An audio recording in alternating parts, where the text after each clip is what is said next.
Biarkan Aku Memilih, episode 23, oleh Tin Kumalasari. Pilih judul cerita yang teman-teman akan dengar di playlist ya. Jangan lupa subscribe, like, komen, dan share ya, teman-teman pecinta Cerbung Tin Kumalasari. Ayo kita mulai ceritanya. Nirmala membuka ponselnya dengan wajah berseri. Lama sekali dia tidak mendengar kabar dari Bima.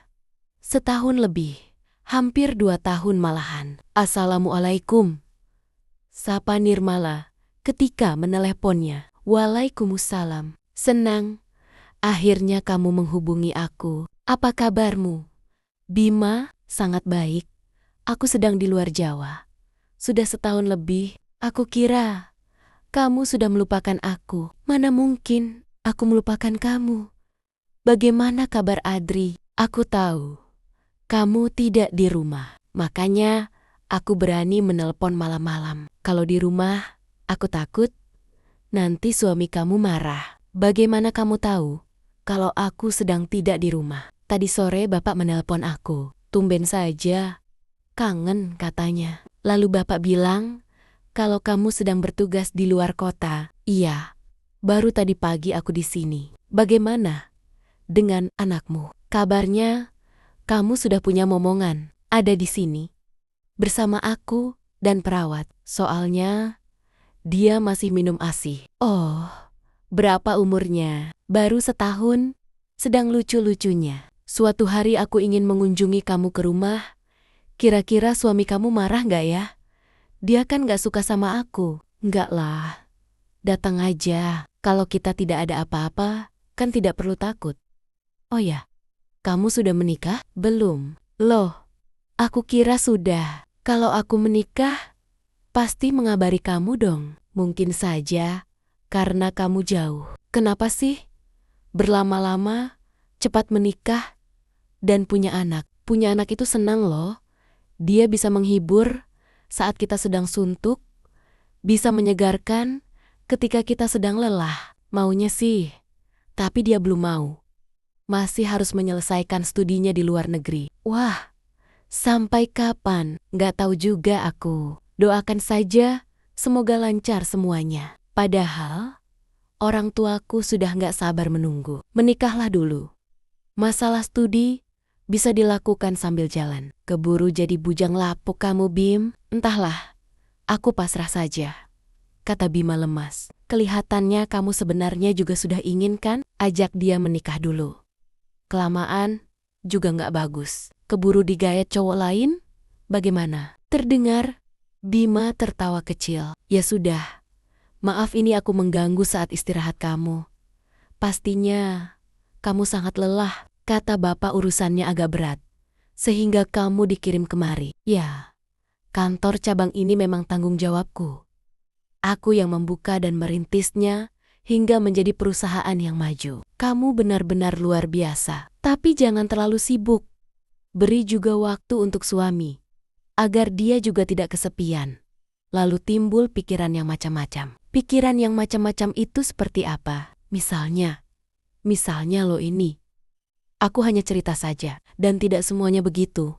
Misalnya, karena tidak mendapatkan apa yang dibutuhkan dari istrinya, dengan alasan sang istri lelah atau terlalu sibuk. Bisa saja dia lari ke perempuan lain yang punya banyak waktu. Nirmala terpana. Kenapa kamu diam? Jangan takut, Nirma. Aku yakin suami kamu sangat mencintai kamu. Aha, apa aku menakuti kamu? Tidak kan? Kata bapak, hidup kamu sangat bahagia. Dan bapak sangat bersyukur. Tidak, Bima, aku tidak apa-apa. Hanya kamu agak menakuti aku, tapi tidak. Hanya agak, tapi tidak benar-benar takut kok. Jangan khawatir. Ya sudah, istirahatlah. Akan berapa lama kamu di sini? 2-3 hari. Atau mungkin seminggu. Tergantung situasi perusahaan. Tadi, aku sudah hampir menyelesaikannya. Menunggu beres yang benar-benar beres. Tapi kalau aku masih kerasan di sini ya, bisa lebih lama. Entahlah. Ya sudah, kalau ada waktu, aku akan menelpon lagi. Nirmala meletakkan ponselnya Dengan kata-kata Bima masih melekat di benaknya. Dengan istri terlalu sibuk, lelah, lalu suami memiliki pemikiran yang macam-macam, bahkan melakukannya. Perempuan lain, Nirmala menjatuhkan tubuhnya di sofa. Apakah karena salahnya? Maka suaminya menghamili perempuan lain? Dan itu dilakukan dengan tanpa merasa dosa. Soalnya dia setiap bicara tentang perempuan itu, kelihatannya wajar-wajar saja. Nirmala bangkit. Ketika dari kamar Pratama ia mendengar rengekannya. Nirmala memasuki kamar itu. Dan mendengar Tama mengigau, memanggil-manggil papanya. Pa. Mbak Rana bangkit kemudian menepuk-nepuk pantatnya pelan, sampai Tama kembali tertidur. Nirmala menghela napas.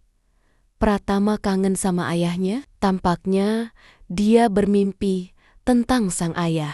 Hari itu, Adri bekerja dengan gelisah. Pikirannya hanya tertuju kepada istrinya. Ia merasa tidak melakukan apa-apa.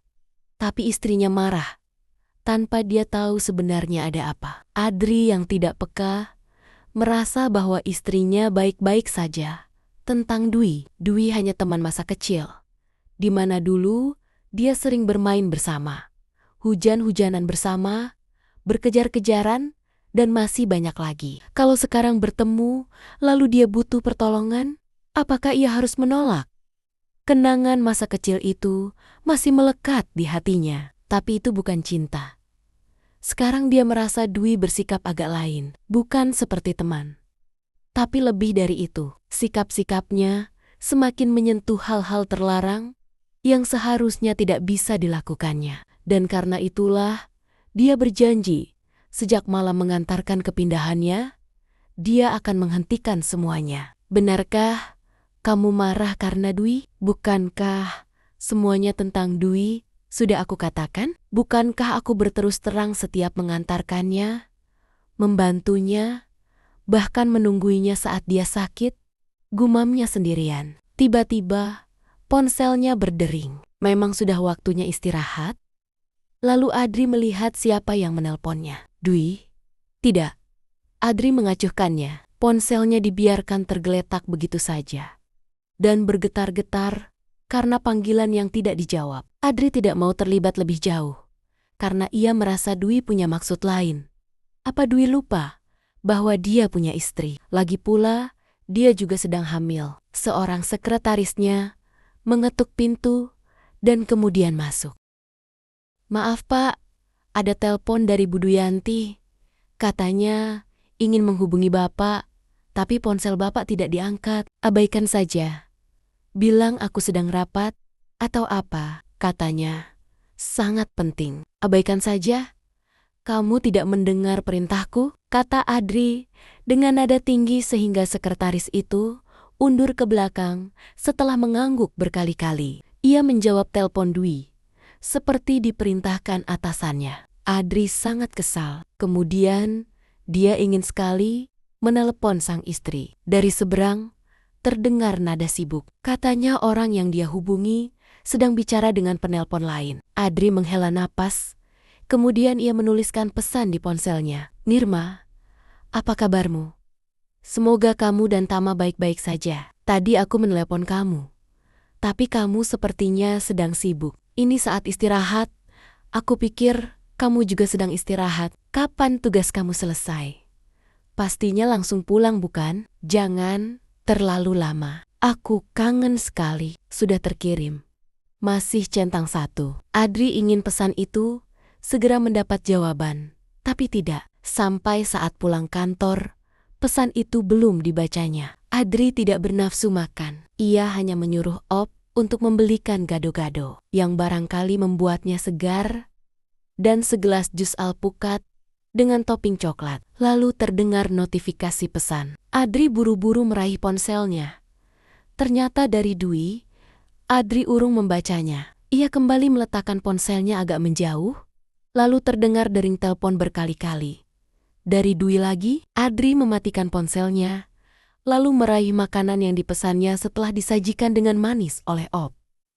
Ada piring, ada sendok, ada pula serbet makan. Adri memakannya pelan. Dwi pulang dari kantor dengan wajah pucat. Ia langsung berlari ke kamar mandi dan muntah-muntah sampai lemas. Seluruh makanan yang disantapnya tak ada yang tersisa dari mulutnya. Bibi merasa panik. Ia membantu sang nyonya majikan mengganti pakaiannya dan menggosok seluruh tubuhnya dengan minyak yang berbau segar dan menghangatkan. Buatkan aku minuman panas. Susu ya? Nggak mau. Coklat saja. Kalau susu kan bisa membuat nyonya bertenaga. Buatkan saja apa yang aku inginkan. Baiklah, nyonya, belikan aku rujak, katanya setelah bibi datang dengan segelas coklat panas di tangannya. Nyonya, kita orang baru di sini. Bagaimana dan kemana harus membeli rujak? Lagi pula, ini sudah malam. Kamu kan bisa bertanya-tanya, apa tidak sebaiknya nyonya makan dulu, lalu minum obatnya? Tidak mau? Itu obat pusing? Aku tidak pusing, hanya mual. Jadi nyonya tidak punya obat mual? Aku baru merasa mual sekarang ini. Keterlaluan sekali. Aku tidak apa-apa tadi. Kenapa tiba-tiba begini? Barangkali nyonya terlalu letih. Dwi bangkit dan menghabiskan segelas coklat yang diminumnya. Tapi tak lama kemudian, Dwi lari lagi ke kamar mandi. Bibik mengejarnya dan membantunya dengan memijit-mijat tengkuknya. Setelah kembali berbaring, Bibi mengajaknya ke dokter saja. Tidak, biar begini saja. Aku mau rujak. Nanti perut nyonya bertambah sakit. Lebih baik ke dokter saja. Tolong panggilkan Adri. Bi, pakai ponselku itu. Tapi nyonya, bagaimana kalau istrinya tahu? Ini kan saatnya mereka sudah berduaan di rumah. Tidak, istrinya tidak akan marah. Mana ponselnya? Biar aku saja. Nyonya, ayo Bibi antar ke dokter dulu. Aku telpon Adri dulu. Kalau tidak diangkat juga, aku mau telpon istrinya.